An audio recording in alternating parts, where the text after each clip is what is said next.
Welcome to a Telltale Books video.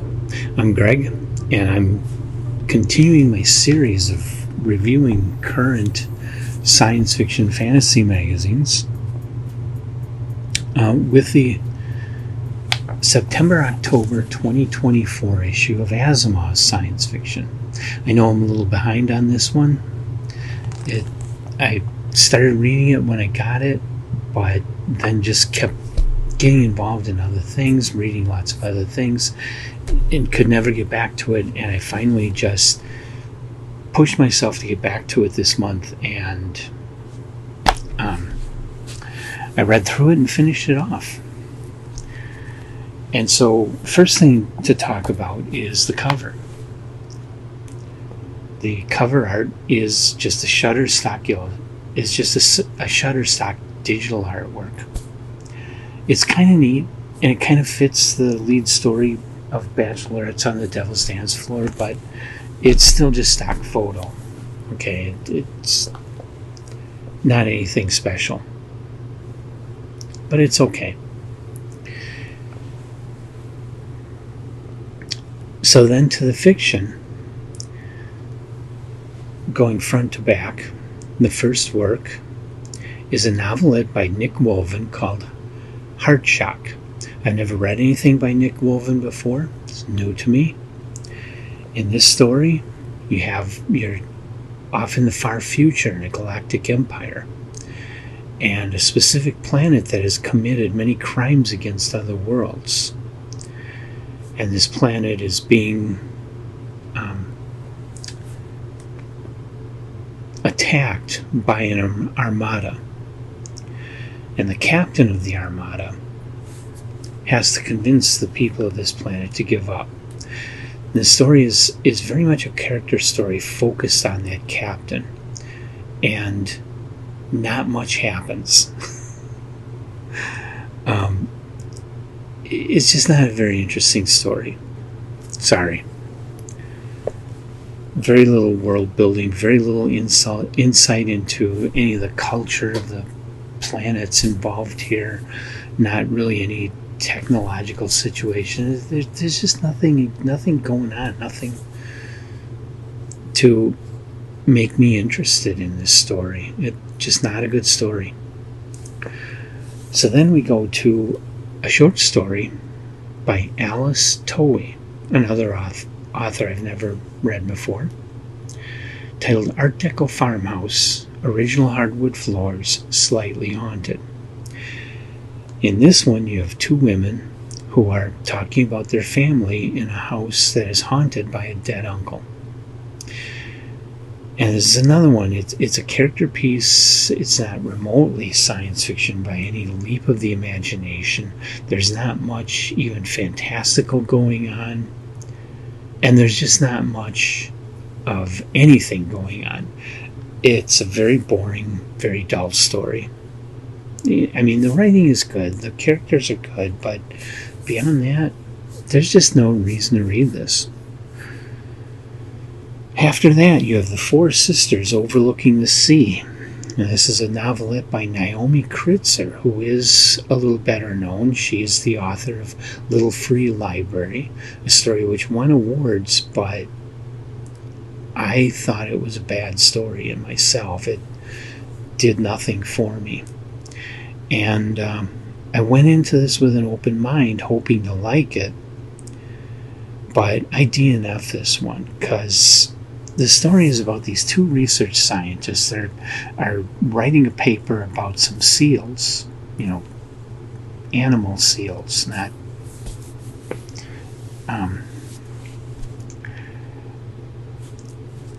the story didn't really talk about what they were discovering with the seals, at least not at the point where I gave up. It didn't talk about what they were discovering. It didn't talk about why they were really doing this. It was just going through the little dull details of their everyday lives. At that, it was well written and the characters were good, but there was just nothing going on, and it was really dull. So I DNF this one and just could not finish it. I'm probably not going to bother reading anything by Naomi Kritzer in the future. I don't think she is that good of a writer. After that comes Bachelorettes on the Devil's Dance Floor, a short story by Stephanie Feldman, another author I've never read before. This one was a bit better. You have three sisters partake in an evil pagan ceremony, and in doing so they learn the meaning of sacrifice for family. It was a pretty good story, kept me engaged. Very much a fantasy story, very much a deal with the devil story, which is a theme that's been done a million times, but still it was enjoyable. This is not a great story. I'm not sure it's even good enough that I would recommend it to anybody, but it wasn't bad. It was well written and kept me interested to the end. After that, a short story by Zohar Jacobs, another author who's new to me, titled An Unplanned Hold. In this one, a man who was a pioneer of the space program. He was part of the Apollo space program, working at Mission Control. But Mission Control and NASA is returning to the moon, a whole new space program, making a return to the moon. He's dead now, but he's haunting Mission Control. Okay, it was really short, but it wasn't a bad story, and it was well written. It was okay. After that, a short story by an author named Anita Vijayakumar. I probably did a really poor job on that name. I apologize. The story is Bitter Chai, Sweet Chai, and it's about a family where the women in the family discover that the ginger that they grow has the magical ability to find them the perfect husband every time. Okay? So there's another one. It was well written, but it was kind of dull. Really didn't go anywhere. After that comes a novelette by James Patrick Kelly. This is a veteran. He's been in Asimov a lot. I read a lot of his work back in the 1980s, early 1990s. I was really looking forward to this. The title is In the Dark. And in this one, you've got a character named Z. He's a firefighter, but he's been medically boosted so that he can do some superhuman things in the course of his job. But the story's not about the superhuman things he does. The story's not about anything great he does. The story's not about him saving lives. The story's about him hooking up with some women and going out partying.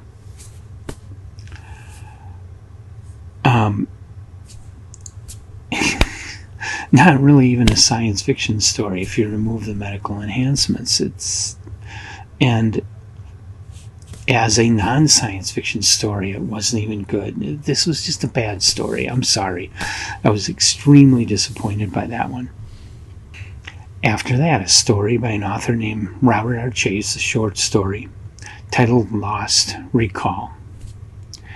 In this one, Neanderthals are secretly living among us, but they're worried because advancements in technology means that they will likely be found out.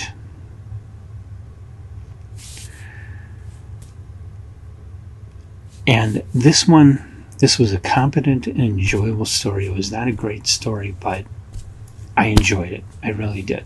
This was good. Things started looking up at this point. After that, a short story titled Eternity is Moments by R.P. Sand, another author I've never heard of before. In this one, you have a woman whose job is to try to solve or help solve Earth's ecological problems. But she has deeper problems with her family. I didn't like this one. The writing was good, the characters were well built. It's another of these where the idea The science was secondary. It was very character focused.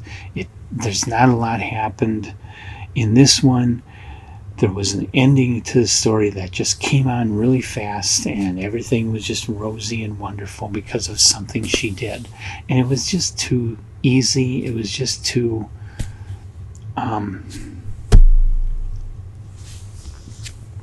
boring. Sorry. After that, though, we get to a novelette by Betsy Aoki, who was another author I've never heard of.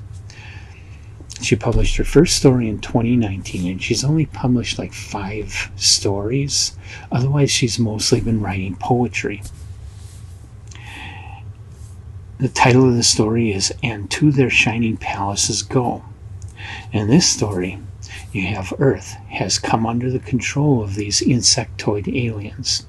These aliens want to study humans and study human reactions. So what they do is they set up these games, and they recruit young human beings to participate in creating virtual environments. And that is how they study humans. This one had a lot going on, a lot of different ideas, some really cool ideas. The writing was really good. The character of Mayuki is who we follow, and she's drafted into the games. Very well done character. This was a really good story. This one was possibly the best of the issue. At least at this point.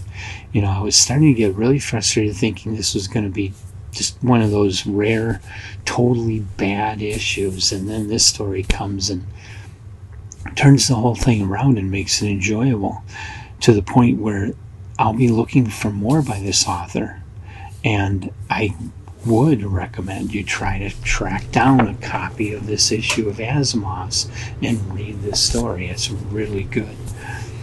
And this felt like classic science fiction, or at least classic Asimov science fiction magazine. And I enjoyed it a lot. After that, veteran writer Susan Schwartz with a short story titled Project Fafnir. And again, we got a good story here. In this one, a unit of soldiers in World War II are sent behind enemy lines, behind Nazi lines, to investigate Germany's Project Fafnir weapon. And this was like a really good Twilight Zone episode. It was a blending of the history of World War II with German mythology in a way that made a really exciting story and a very enjoyable read. Again, not quite great, but I would recommend reading that story by Susan Schwartz. And then came Ray Naylor. I was looking forward to this because I read A Mountain in the Sea, and there's other work by Ray Naylor, and I've really been interested and enthused by his work. And so his short story, A Gray Magic, I thought, I gotta read this because he's doing such a great job. In this one, a dying woman signs on with a service that provides her with a digital mother, an AI mother that she can talk to, because she can't really talk to her own mother. It was very disappointing. The story really didn't go anywhere. There wasn't much of an idea here. It was weak. It was very weak and very disappointing. And then there's the final work in this issue, All the Homes of Terror, a novelette by Robert Reed, another veteran author.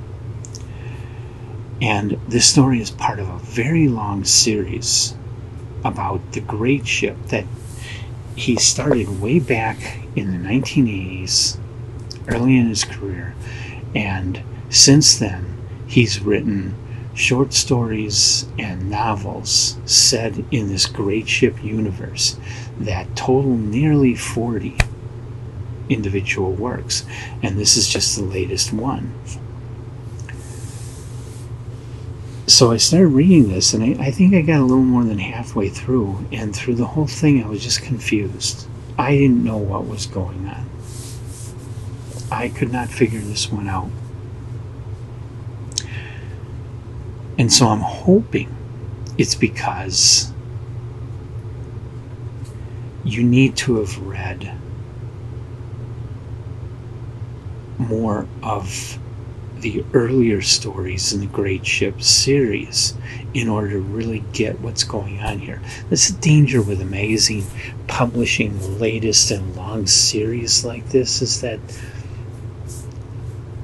if the author doesn't spend time explaining everything, which is going to be tedious for the people who have been keeping up with the whole series, then anybody encountering it for the first time at this point is just going to be lost and have no clue what's going on here. And it's going to be a very difficult story to read and impossible to understand.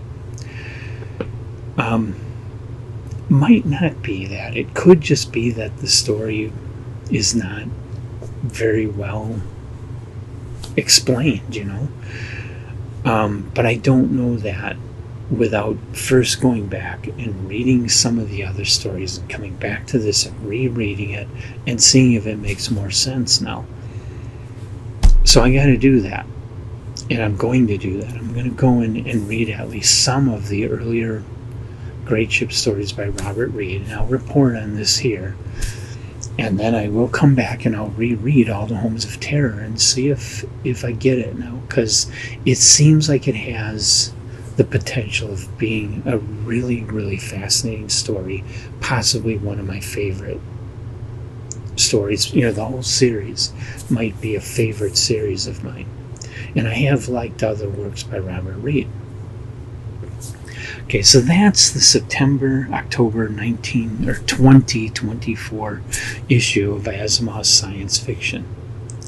Have you read it? If so, leave your comments in the comments section of the video for everybody to read and enjoy. And come on back for more. I'm going to try it. I'm still dedicated to trying to get caught up in reading the current issues of the magazines. It's going to be difficult, though. It looks like I'm going to lose one of them. Fantasy and science fiction has not been appearing too much, and I haven't been hearing good things about it. They might cease publication, which I will be sad about. But at least then there's one magazine I won't have to try to keep up with anymore. So anyway, come on back for these and all the other videos that I do here on Telltale Books Videos.